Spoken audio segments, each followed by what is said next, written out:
नमस्कार बच्चों, आपकी पाठशाला में आपका स्वागत है। बच्चों, कक्षा 10 के गणित विषय की क्लास सत्र 2023-24 के लिए आज यानी 21 अप्रैल 2023 से आपके इस YouTube चैनल आपकी पाठशाला पर प्रारंभ हो गई है। प्यारे बच्चों, यहाँ हम आपको सत्र 2023-24 के लिए कक्षा 10 की गणित विषय की पूरी तैयारी कराएंगे, जिसमें आपकी डेली क्लासेस चलेंगी, आपके लिए टेस्ट पेपर्स कंडक्ट कराए जाएंगे, आपके बोर्ड परीक्षा नज़दीक आने पर बोर्ड स्पेशल क्लास चलाएंगे और मॉडल पेपर के जो सॉल्यूशंस हैं उन्हें आपको कराया जाएगा। परीक्षा में पूछे जाने वाले प्रश्नों की श्रृंखला चलाई जाएगी। साथ ही साथ ऑब्जेक्टिव प्रश्नों को हल करने के स्पेशल तरीके बताए जाएंगे, आपको सिखाए जाएंगे और कई सारे ऑब्जेक्टिव प्रश्नों के साथ ही उनके सॉल्यूशंस को भी आपको हम बताएंगे। इन सभी तरीकों से आपकी तैयारी को मजबूत कराएंगे। इसके साथ ही आपके लिए डेली इस चैनल पर जो चैप्टर आपको पढ़ाया जा रहा होगा या जो भी टॉपिक पढ़ाया जा रहा होगा उससे संबंधित एक ऑब्जेक्टिव क्वेश्चन आपको दिया जाएगा, जो कि पब्लिक रहेगा और जिसे आप आराम से जो भी ऑप्शन जो आंसर होगा उसको आप वहीं पर दे पाएंगे चैनल पर ही। उसके साथ ही जिसके मदद से आपकी जो तैयारी है उसमें निखार आएगा।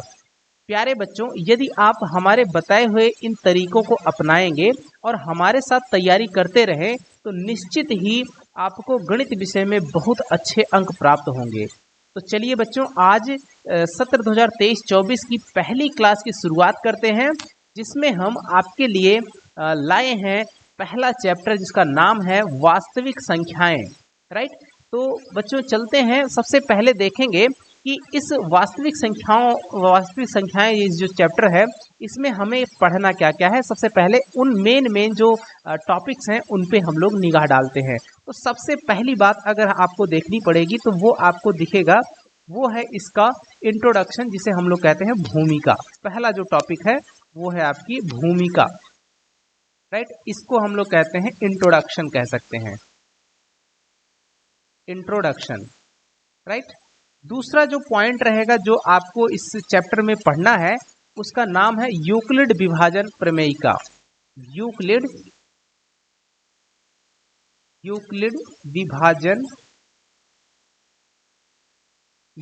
विभाजन प्रमेयिका।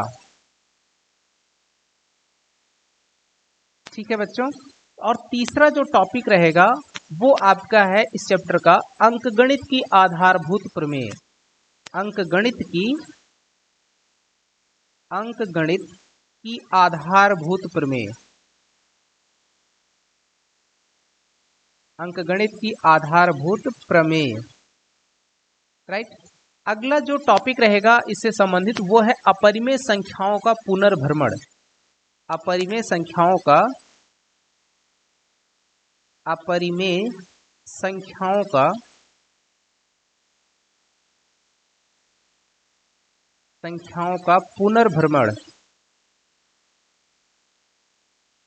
पुनर्भ्रमण रहेगा यहाँ पे, अपरिमेय संख्याओं का पुनर्भ्रमण। और अगला जो इसमें जो हमको पढ़ना और जानना है वो उस टॉपिक का नाम है परिमेय संख्याओं और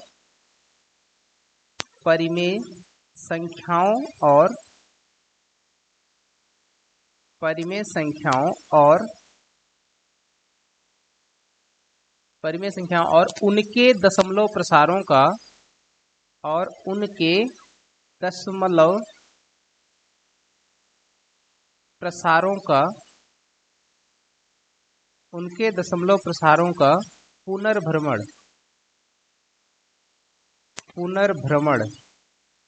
राइट, तो इतने जो मेन टॉपिक्स हैं इनको हमको कवर करना है इस चैप्टर में। खास करके देखिए, जो यूक्लिड विभाजन प्रमेयिका है इसमें हम लोग एक नाम आगे पढ़ेंगे, यूक्लिड विभाजन एल्गोरिथम। राइट, इस पे आधारित हम लोग क्या करते हैं कि किन्हीं जो दो नंबर्स हैं, जो दो पॉजिटिव नंबर्स होते हैं, उनके बीच हम लोग HCF उनका ज्ञात करने का तरीका यहाँ से हम लोग देखेंगे। और अंकगणित की आधारभूत प्रमेय जो है वो किसी नंबर का फैक्टर करने के काम आता है। राइट, तो ये कुछ खास चीजें हैं, तो एक एक करके हम लोग इस चैप्टर में इन सभी को करने वाले हैं, कवर करेंगे। लेकिन आज की जो क्लास रहने वाली है वो सबसे पहले आपको नजर ही आ रहा होगा कि आज की जो क्लास है वो इंट्रोडक्टरी क्लास है। यानी कि इसमें हम लोग आपको कुछ बेसिक जो नॉलेज है जो कि क्लास 9 में भी आपने पढ़ा होगा, उन सभी चीज़ों को डिस्कस करते हुए आपके इस चैप्टर यानी वास्तविक संख्याएं किसे कहते हैं, इस बिंदु पर हम लोग घूम करके आएंगे। तो चलिए शुरू करते हैं, आपको बताते हैं कि वास्तविक संख्याएं होती क्या हैं। उसके लिए हमने क्लास 9 में जो चीज़ें स्टडी करी हुई हैं उनको भी देखते हैं एक एक करके। तो चलिए बढ़ते हैं आगे। सबसे पहले जो क्लास 9 में बच्चों आपने पढ़ा था, वहाँ पे देखिए सबसे पहले जो नंबर सिस्टम में, वहाँ क्लास 9 में जो पहला चैप्टर था नंबर सिस्टम, उसमें हमने आपको बताया था कि सबसे पहली जो संख्या है वो होती है आपकी प्राकृतिक संख्या। प्राकृतिक संख्या, प्राकृतिक संख्याएं, राइट। इसको कहा जाता है नेचुरल नंबर्स। नेचुरल नंबर्स, ठीक। ये तो क्लास 9 में हमने आपको सिखाया था बच्चों। और ये जो नेचुरल नंबर्स होते हैं, इनको, ये कौन से हैं, उदाहरण के तौर पर जैसे आपको बताए हैं हम कि नेचुरल नंबर जो होते हैं वो 1 से स्टार्ट होकर के 1 2 3 4 5 6 7 8 इस तरीके से ये आगे बढ़ते हैं।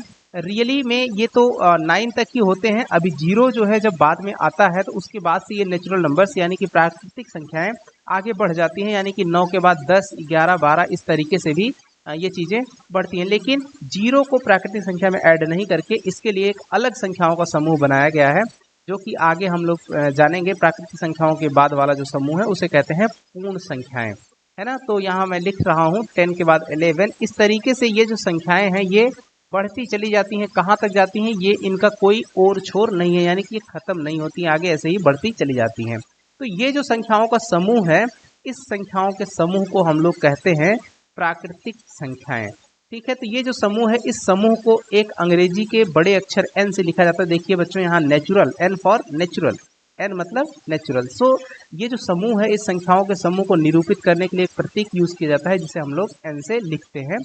N for natural number, set of natural number, यानी प्राकृतिक संख्याओं का समूह। तो प्राकृतिक संख्या, अब आपसे क्वेश्चन यहाँ से पूछता है, कहता है कि सबसे छोटी प्राकृतिक संख्या बताइए। तो आपका आंसर क्या होगा, सबसे छोटी प्राकृतिक संख्या होती है 1। लेकिन अगर आपसे कोई ये क्वेश्चन कर दे कि सबसे बड़ी प्राकृतिक संख्या बताओ, तो आप क्या आंसर करेंगे। तो आप आंसर ये करेंगे कि सबसे बड़ी प्राकृतिक संख्या निर्धारित नहीं की जा सकती बच्चों। तो ये आपका सटीक आंसर होगा कि सबसे बड़ी प्राकृतिक संख्या निर्धारित नहीं की जा सकती।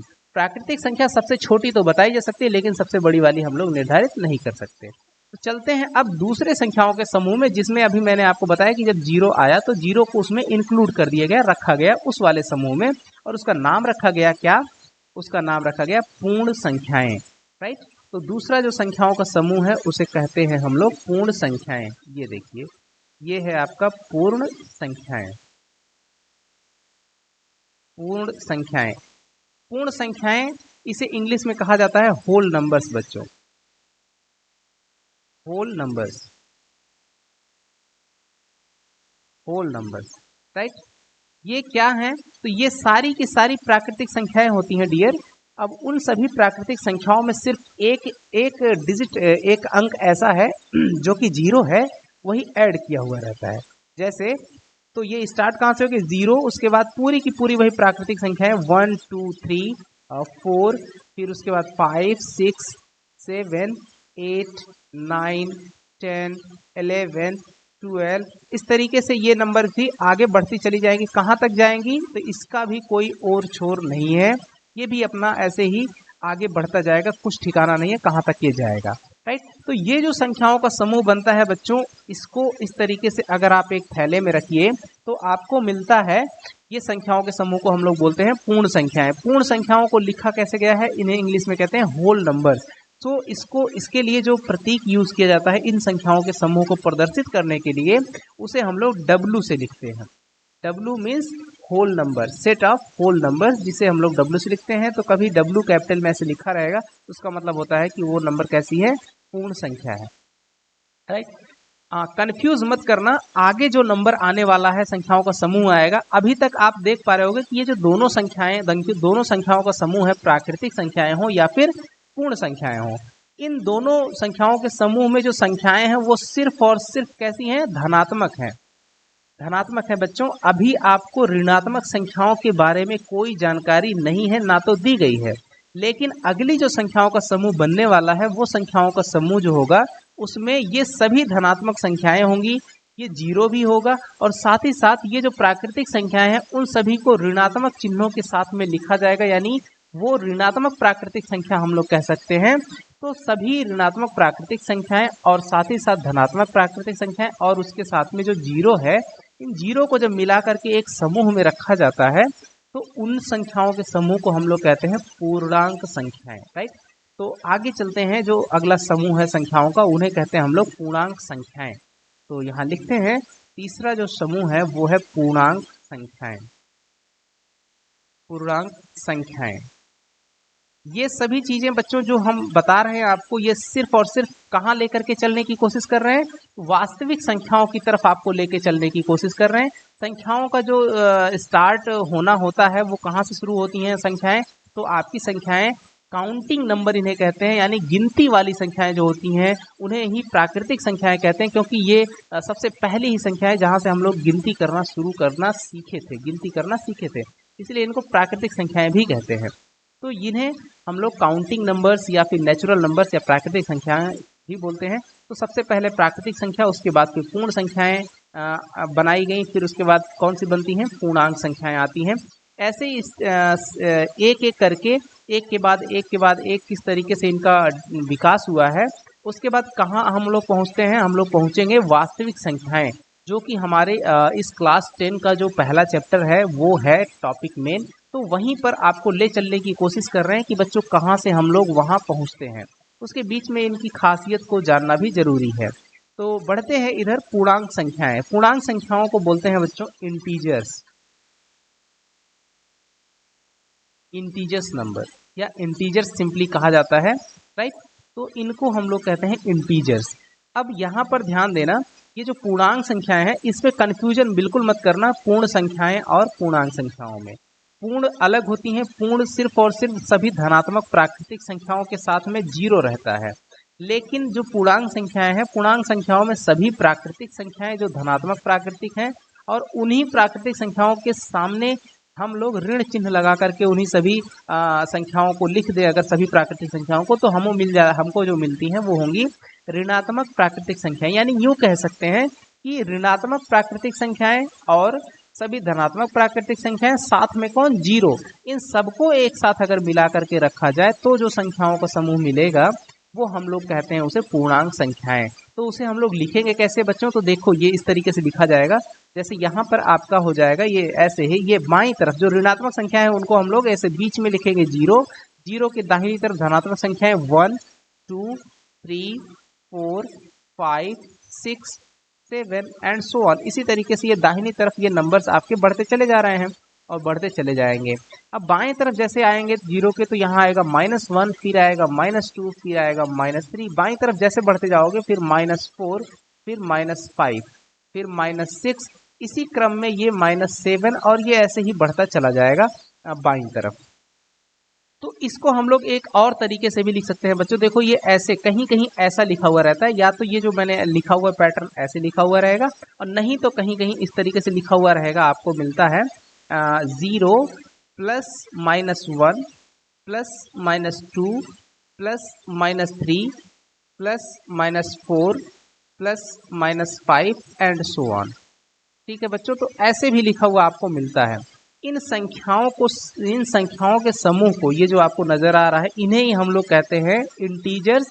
इसे कैसे लिखा जाता है, इसके लिए जो प्रतीक यूज की जाता है, इंटीजर जो संख्याएं होती हैं, इन संख्याओं के समूह को दर्शाने के लिए जो प्रतीक यूज होता है उसे हम लोग लिखते हैं आई, अंग्रेजी का बड़ा अक्षर आई। ध्यान रखना, इसे अंग्रेजी के अक्षर आई या फिर बड़े अक्षर जेड से भी लिखा जाता है। राइट, तो ये दोनों प्रतीक इस्तेमाल होते हैं। कहीं कहीं पे इंटीजर को दर्शाने के लिए आई लिखा जाता है और कहीं कहीं पर अंग्रेजी का बड़ा अक्षर जेड भी इस्तेमाल किया जाता है। तो ध्यान देना, अब एक चीज आपको खास और बताते हैं। ये जो पूर्णांक संख्याएं हैं, जैसे ऊपर वाला जो पहले मैंने सेट लिखा हुआ है ये वाला, इसे हम लोग यही चीज है, वही नीचे भी लिखा हुआ है, उसका सेम मतलब है, ये आई सेट ऑफ इंटीजर।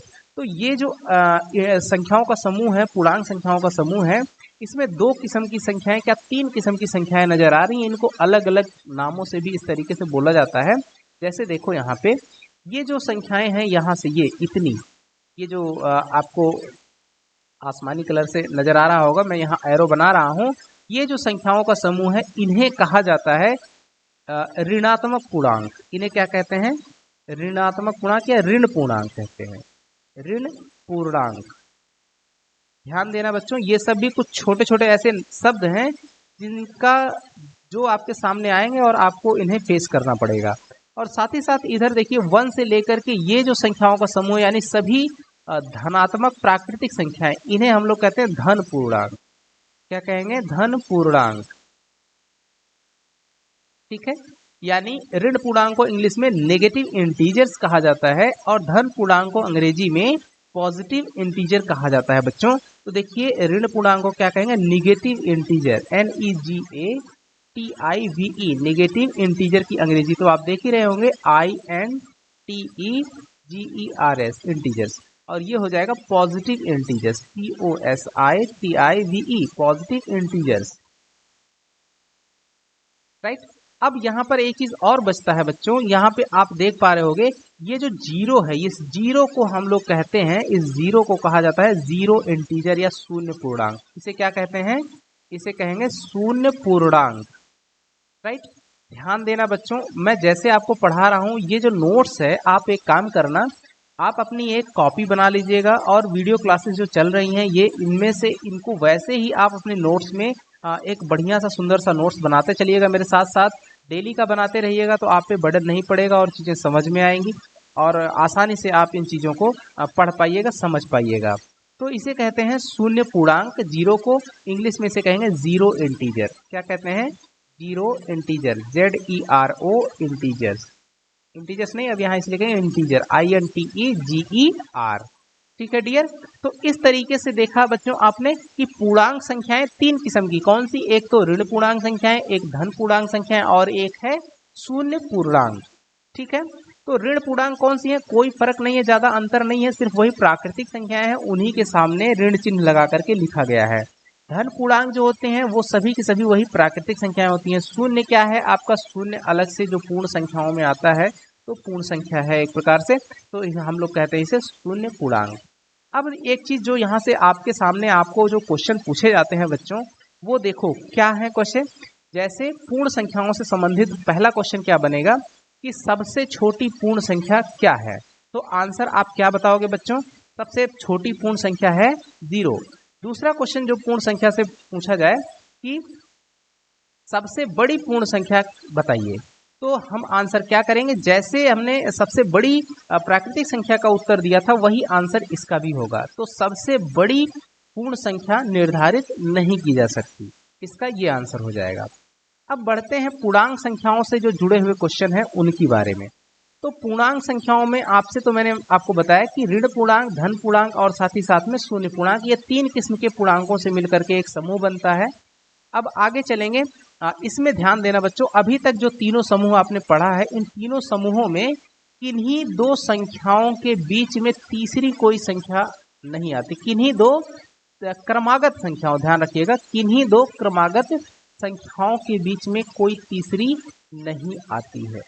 जैसे अगर मैं आपसे कहूं कि 1 और 2, ये जो पूर्ण संख्या है 1 और 2, इनके बीच में क्या और कोई संख्या है? तो अभी और संख्या तो है ही, लेकिन क्या कोई पूर्ण संख्या है? तो आंसर होगा नहीं। क्या 3 और 4 के बीच में कोई तीसरी पूर्ण संख्या है? तो आंसर होगा नहीं। क्या 7 और 8 के बीच में कोई पूर्ण संख्या होगी? तो आंसर होगा नहीं।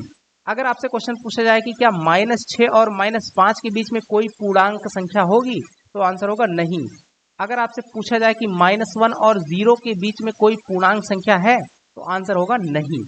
बात समझ में आ रहा है बच्चों? अब आप ये अंतर स्पष्ट कर पा रहे होंगे। अभी तक की जो संख्याएं हैं, इन तीनों संख्याओं के समूहों में किन्हीं भी दो क्रमागत संख्याओं के बीच में कोई दूसरी पूर्णांक या फिर पूर्ण या फिर प्राकृतिक संख्याएं विद्यमान नहीं होती, एग्जिस्ट नहीं करती हैं। ये जो नंबर आपको सीधे सीधे लिखे हुए दिख रहे हैं, ये अपने आप में कंप्लीट रहते हैं, इनके नाम ही उसी तरीके से हैं। जैसे पूर्ण, पूर्ण का मतलब होता है पूरा, राइट, यानी 0 मतलब 0 और कुछ नहीं, नथिंग एल्स। एक का मतलब कोई एक चीज, दो का मतलब कोई दो चीज, यानी 2 अपने आप में कंप्लीट है। उसी तरीके से ये पूर्णांक है जो कि पूर्ण संख्याओं को लेकर बने हुए हैं और साथ साथ में ऋणात्मक प्राकृतिक संख्याओं से भी बने हुए हैं। तो इनके किन्हीं 2 क्रमागत पूर्णांक या पूर्ण संख्याओं के बीच में कोई अगला पूर्णांक या पूर्ण संख्या नहीं होती है। ये एक खास बात है बच्चों, जिसे आपको ध्यान देना होगा। अब बढ़ते हैं, जब ऐसी बात है कि किन्हीं 2 क्रमागत पूर्णांक के बीच में कोई दूसरा पूर्णांक नहीं आता है, तो अब हम करें क्या? क्या इसके आगे के कोई नंबर्स होते नहीं हैं? तो नंबर होते हैं। अब दिक्कत आई थी जब हम लोग गणना कर रहे थे, जैसे किसी चीज़ को देख रहे थे या नंबर्स को, जब नंबर्स का डेवलपमेंट हो रहा था उस टाइम पर, जैसे अगर आपको किसी चीज़ को बांटना है, जैसे जब आपको किसी चीज़ को बांटना, जैसे मान लीजिए कोई एक चीज़ है, कोई एक वस्तु है, उस एक वस्तु को 2 बराबर भागों में बांटना है, तो अब एक हिस्से को, प्रत्येक हिस्से को क्या पढ़ा जाए? तो वैसी दशा पे हमें समस्या आने लगी थी। फिर हाँ, धीरे धीरे क्या हुआ कि वैसे नंबर्स यानी फ्रैक्शनल नंबर्स डेवलप हुए, फ्रैक्शनल नंबर्स बने, और फ्रैक्शन नंबर बने जिन्हें भिन्न कहा जाता है, भिन्नात्मक संख्याएं बनी। भिन्नात्मक संख्याएं p/q के रूप की होती हैं, जहां पर p और q क्या होती हैं? सिर्फ और सिर्फ पूर्ण संख्याएं होती हैं, यानी धनात्मक यानी प्राकृतिक संख्याएं होती हैं। लेकिन अगर उन्हीं p/q के रूप में जो लिखा जाता है, उन्हीं में हम p और q को पूर्णांक रख देते हैं, तो वो संख्याएं कहलाती हैं हमारी, इनको हम लोग परिमेय संख्या नाम देते हैं। ठीक है बच्चों, तो परिमेय संख्या के अंदर में आपकी जो भिन्नात्मक संख्याएं होती हैं, फ्रैक्शनल नंबर्स, वो भी इंक्लूड रहती हैं, यानी उसी के अंदर समाहित रहती हैं। तो हम आपको दोनों में अंतर भी स्पष्ट कर दिए हैं, और आगे भी अभी बताएंगे भी कि भिन्नात्मक संख्या यानी फ्रैक्शनल नंबर्स और आपकी जो परिमेय संख्या है, उनमें क्या फर्क होता है। तो आगे चलते हैं अगले समूह की तरफ। अगला समूह जो है बच्चों, आप तो नाम जान ही गए हैं, अगला समूह का नाम है हमारा परिमेय संख्याएं। अगले समूह को हम लोग कहते हैं परिमेय संख्याएं। परिमेय संख्याएं, ठीक है बच्चों, इसको हम लोग इंग्लिश में कहते हैं rational number, rational numbers, rational numbers. ठीक है, ये संख्याओं का समूह, इसकी परिभाषा कैसे लिखी जाती है, कैसे बनाई जाती है, ये जो सिस्टम है, तो अब हम लोग इसको डिफाइन करते हैं। कैसे करेंगे तो ध्यान देना। ऐसी ऐसी संख्याएं ऐसी संख्याएं ऐसी संख्याएं जो p/q के रूप की हों,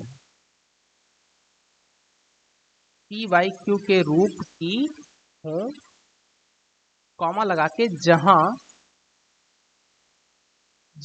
p, q क्या हो? पूर्णांक हो।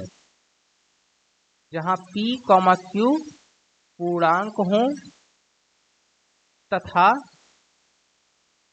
q जो हो, यानी नीचे वाला जो पूर्णांक है वो शून्य पूर्णांक ना हो, तथा q नॉट इक्वल्स टू 0 हो।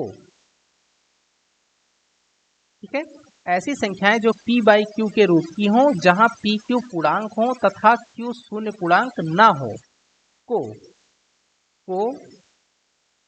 क्या कहते हैं? परिमेय संख्याएं कहते हैं। को परिमेय संख्याएं कहते हैं। ठीक, अब जैसे इसको हम इतना जो मैंने सेंटेंस लिखा हुआ है, जो मैंने आपको बोला, उसी को अगर हम शॉर्ट रूप में लिखना चाहें तो देखो कैसे लिखते हैं डियर। शॉर्ट रूप में अगर आप लिखना चाहो तो इसे ऐसे लिख सकते हो, या फिर इसी परिभाषा को कैसे बोलेंगे? ऐसी संख्याएं यानी रेशनल्स को हम लोग लिख सकते हैं, ये होती हैं p/q के रूप में, जहां पर इसे सच दैट बोला जाता है। p, q ऐसे लिखेंगे, बिलोंग्स टू क्या होती हैं? इंटीजर्स होती हैं, where q is not equals to 0। तो ये जो संख्याओं का समूह होता है, इसे हम लोग कहते हैं set of rational numbers. Rational R है, लेकिन आर से नहीं, इसे हम लोग क्यू से लिखते हैं। राइट, क्यू से लिखा जाता है परिमेय संख्याओं के समूह को। अब इसके हम आपको कुछ उदाहरण देते हैं, जैसे इसमें कौन कौन सी संख्याएं आती हैं। तो ऊपर जो आपने सभी प्राकृतिक संख्याएं देखी है, यानी सभी नेचुरल नंबर्स इसके अंदर आती हैं, हो जाएंगी। सभी होल नंबर्स आ जाएंगे, सभी इंटीजर्स इसके अंदर में आ जाते हैं। इन सभी के अलावा में जो नंबर्स आते हैं, जैसे 1/2 है फ्रैक्शनल नंबर, जैसे 3/5 है, आप देख पा रहे हो ना, इस तरीके से -3/7 है, उसके बाद है -11/-13 है, आप देख पा रहे हो। इस तरीके की ये जो सभी संख्याएं हैं, ये आपका 0 हो गया, 1 हो गया, -1/2 हो गया, 3/-7 हो गया, ये सभी, ये आदि ऐसी सभी जो संख्याएं होती हैं, ये सभी जो मैंने आपको उदाहरण लिखे हुए हैं, ये क्या हैं? ये परिमेय संख्याओं के एग्जाम्पल्स हैं। तो ये सब परिमेय संख्याएं हैं। सभी प्राकृतिक संख्याएं परिमेय होती हैं, सभी पूर्ण संख्याएं परिमेय संख्याएं होती हैं, सभी पूर्णांक संख्याएं प्राकृतिक परिमेय संख्याएं होती हैं। बाकी ये जो उदाहरण लिखे गए हैं, ये सभी के सभी परिमेय संख्याओं के उदाहरण हैं, यानी फ्रैक्शनल नंबर हो गए। जैसे 1/2 फ्रैक्शनल नंबर है, 3/5 फ्रैक्शन है, जबकि -3/7 ये फ्रैक्शन नहीं है, ये फ्रैक्शन नहीं है, ठीक है। तो ये थोड़ा सा अंतर रहता है। तो फ्रैक्शन नंबर जो होती हैं बच्चों, ध्यान रखना, तो हम क्या कह सकते हैं कि सभी धनात्मक परिमेय संख्याएं जो होती हैं, उन्हें हम लोग फ्रैक्शनल नंबर कह सकते हैं। तो फ्रैक्शन यानी कि भिन्नात्मक संख्याएं जो होती हैं, या भिन्न जो कह सकते हो, वो क्या होती हैं? वो कुछ नहीं, वो सिर्फ और सिर्फ जो परिमेय संख्याएं होती हैं, उनमें जो धनात्मक परिमेय संख्याएं होती हैं, उन्हीं धनात्मक परिमेय संख्याओं को हम लोग फ्रैक्शनल नंबर्स कह सकते हैं या कहते हैं, ठीक। अब अगर उन्हीं फ्रैक्शनल नंबर में नेगेटिव नंबर्स को भी इंक्लूड कर दिया जाए, ऋणात्मक संख्याओं के साथ में ऋणात्मक रूपों के रूप में लिखा जाए, तो वो सब आपकी परिमेय हो जाती है। तो बस इतना सा ही फर्क है। तो सभी धनात्मक परिमेय संख्याएं कहलाती हैं फ्रैक्शनल नंबर्स या भिन्नात्मक संख्याएं, ठीक है डियर। अब बढ़ते हैं आगे। इतना करने के बाद इसके अलावा भी हमारे पास कुछ ऐसी संख्याओं का समूह मिलता है बच्चों, कि जो इस रूप में, जिसको हम लोग नहीं लिख पाते हैं। इस रूप का मतलब किस रूप? P/Q के रूप में, जिसको हम लोग बदल ही नहीं पाते हैं। ऐसी कुछ संख्याएं हैं, जैसे मैं आपके सामने अगर एक उदाहरण लिखता हूं, जैसे यहाँ पे देखो बच्चों, मैं आपके लिए एक उदाहरण लिखता हूं, जैसे √2 है, √2, जैसे √3 है, जैसे √5 है, जैसे स्क्वायर रूट के भीतर में 6 है, जैसे स्क्वायर रूट के भीतर में 10 लिखा हुआ है, जैसे स्क्वायर रूट के भीतर में 11 लिखा हुआ है, एंड सो ऑन। ये जो नंबर्स हैं बच्चों, ये जो नंबर्स हैं, ये जो मैं ब्रैकेट के अंदर लिख रहा हूं, ये नंबर्स, इन सभी संख्याओं को हम P/Q के रूप में नहीं लिख सकते। तो इसका मतलब क्या ये नंबर्स है नहीं? क्या ये संख्याओं का समूह नहीं है? ऐसी भी संख्याओं का ये भी एक भारी मात्रा में एक बड़ा समूह है ऐसी संख्याओं का। तो इन सभी संख्याओं को हम लोग, चूंकि ये P/Q के रूप में नहीं लिखी जा सकती, इसलिए ये कैसी संख्याएं होंगी? परिमेय संख्याएं नहीं होंगी। तो इसका मतलब है कि जो परिमेय संख्याएं नहीं होती हैं, उनको हम एक अलग नाम से पुकारते हैं, जिसे कहेंगे, अगर जैसे हम कहें कि ये परिमेय नहीं है, तो इसे क्या कह सकते हैं? ये अपरिमेय है, राइट। इसलिए इनको हम लोग क्या कहते हैं? अपरिमेय संख्याएं। तो ऐसी संख्याएं जो परिमेय ना हो, उन्हें हम लोग कहते हैं अपरिमेय संख्याएं। एक छोटे से सिंपल सी डेफिनेशन के रूप में आप इसे परिभाषित कर सकते हैं, ठीक है। तो क्या लिख सकते हैं? अगली हेडिंग डालेंगे, अगली संख्याओं का समूह हम लोग लिखते हैं अपरिमेय संख्याएं। अगला समूह है अपरिमेय संख्याएं। इन्हें हम लोग, वो रेशनल था, इसे इरेशनल बोलते हैं। IRRATIONAL, इरेशनल नंबर्स, ठीक है बच्चों। तो ये जो अपरिमेय संख्याएं होती हैं, इसको अभी मैंने आपको बताया कि किस तरीके से परिभाषित की गई। तो ऐसी संख्याएं जो परिमेय ना हो, उन्हें अपरिमेय संख्याएं कहते हैं। ऐसे छोटी सी डेफिनेशन में आप इसे डिफाइन कर सकते हैं। ऐसी संख्याएं जो परिमेय ना हो, जो परिमेय ना हो, उन्हें अपरिमेय संख्याएं कहते हैं।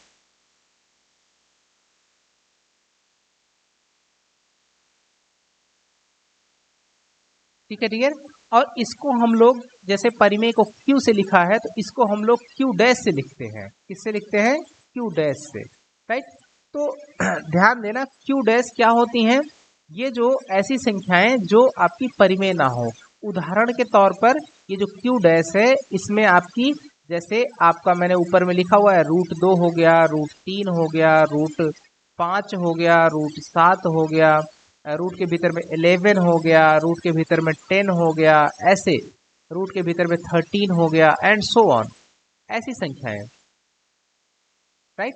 तो ये सब इसके कुछ उदाहरण मैंने यहाँ पर आपको लिखे हुए हैं। ये सभी कैसी हैं? ये सब अपरिमेय संख्याओं के उदाहरण हैं और इनकी भी संख्या भारी मात्रा में होती है। इतनी होती हैं कि ये भी अनगिनत होती हैं, इनको भी गिना नहीं जा सकता, इतनी संख्या होती है ये।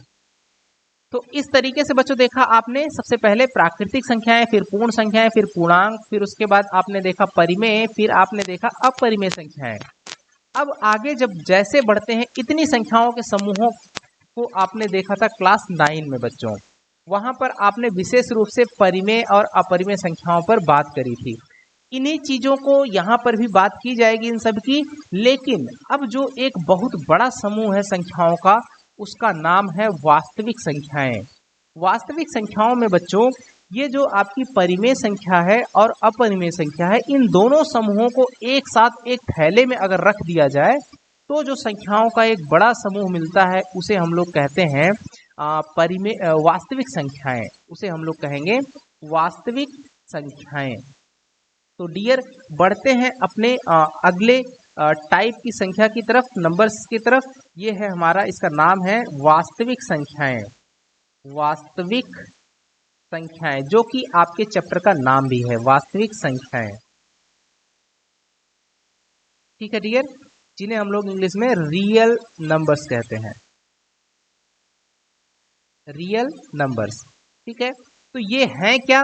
ये और कुछ नहीं है, ये सिर्फ और सिर्फ आपकी जो परिमेय संख्या है और अपरिमेय संख्या, इन दोनों संख्याओं के समूहों को जब एक साथ मिला दिया जाए तो जो संख्याओं का समूह नया बनता है उन्हें हम लोग कहते हैं वास्तविक संख्याएं। और इन्हें आर से लिखते हैं, आर फॉर रियल। तो सेट जो आर होता है, आर को हम लोग लिख सकते हैं जो जो आपकी रेशनल नंबर्स हैं, परिमेय संख्याएं हैं, उन्हें हम लोग क्यू से लिखे थे, प्लस जो अपरिमेय है उन्हें क्यू डैश से लिखे थे। तो क्यू और क्यू डैश दोनों को जोड़ दिया जाए, यूं कह लो कि दोनों को एक साथ रख दिया जाए, तो जो नया समूह मिलता है उसे हम लोग कहते हैं वास्तविक संख्याएं।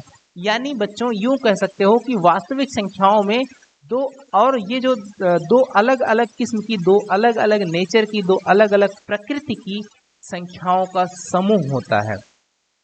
वो दोनों अलग अलग प्रकृति की संख्याएं कौन कौन सी हैं? एक तो आपकी हो गई कौन सी? रेशनल, यानी कि ये देखिए, एक ये हो गई रेशनल नंबर्स यानी कि परिमेय संख्या, और दूसरी हो गई अपरिमेय संख्या।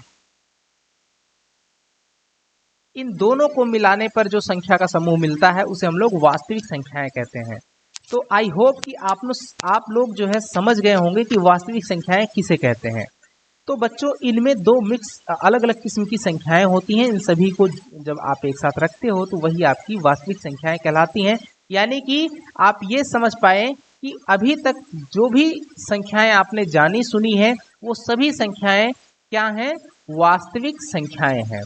तो बेझिझक अगर आपसे कह दिया जाए जैसे 0 क्या है, तो आंसर होगा वास्तविक संख्या है। 0 और क्या है? तो 0 पूर्णांक है। 0 और क्या है? तो 0 परिमेय संख्या है। 0 और क्या है? तो 0 पूर्ण संख्या है। तो शून्य के बारे में हम इतनी सारी बातें कह सकते हैं। 0 क्या है? तो 0 एक पूर्ण संख्या है। 0 क्या है? तो 0 एक पूर्णांक भी है, राइट। 0 क्या है? तो 0 एक आपकी परिमेय संख्या भी है, परिमेय संख्या भी है। 0 क्या है? तो 0 को हम और फाइनली क्या कह सकते हैं कि 0 वास्तविक संख्या भी है।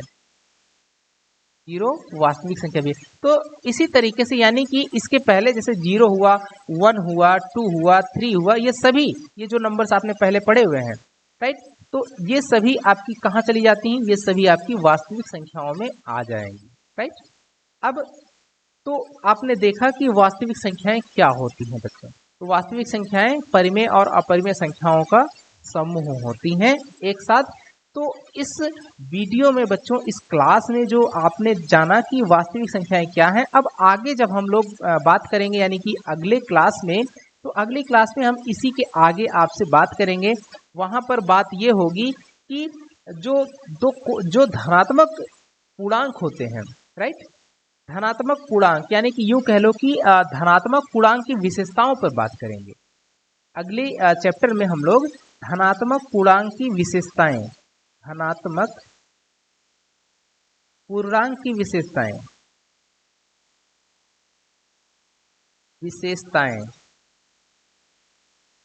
इस पर चर्चा करेंगे बच्चों। अब ध्यान देना, अब आप बड़ा अजीब सा लग रहा होगा, लेकिन ध्यान दीजिए कि धनात्मक पूर्णांक की जो विशेषताएं होती हैं वो कुछ खास चीजें, राइट। और धनात्मक पूर्णांक हैं क्या? ये भी वास्तविक संख्याएं हैं। धनात्मक पूर्णांक भी आपकी क्या है? वास्तविक संख्याएं होती हैं। तो धनात्मक पूर्णांक की कुछ खास विशेषताओं के बारे में चर्चा करेंगे, जिसमें से एक विशेषता है आपकी यूक्लिड विभाजन प्रमेय का, और दूसरी है अंकगणित की आधारभूत प्रमेय। तो इन दोनों को हम लोग एक एक अलग अलग क्लासेस में लेकर के डिस्कस भी करेंगे, और साथ ही साथ जो इन पे आधारित क्वेश्चन रहेंगे, पहले आपको थियरी पढ़ाएंगे, उसके बाद उसके जो क्वेश्चंस हैं, रिलेटेड क्वेश्चंस हैं, वो सब भी भरपूर मात्रा में, एक भी क्वेश्चन छोड़ेंगे नहीं, सभी के सॉल्यूशंस आपको कराएंगे। तो बस आप इसके नोट्स को तैयार करते रहिएगा, और उसके बाद ताकि रिवीजन भी करते रहिएगा मेरे साथ। आप इस चीज़ को जो है सीखते रहिए, पढ़ते रहिए। और अगले वीडियो में हम जो बात करेंगे वो होगी यूक्लिड विभाजन प्रमेय का। अगले क्लास का जो टॉपिक होगा वो होगा यूक्लिड विभाजन प्रमेय का बच्चों। तो आज की इस क्लास को यहीं पर समाप्त करते हैं। मिलते हैं आपको अगली वीडियो में, अगली क्लास में यूक्लिड विभाजन प्रमेय के साथ। तब तक के लिए धन्यवाद बच्चों।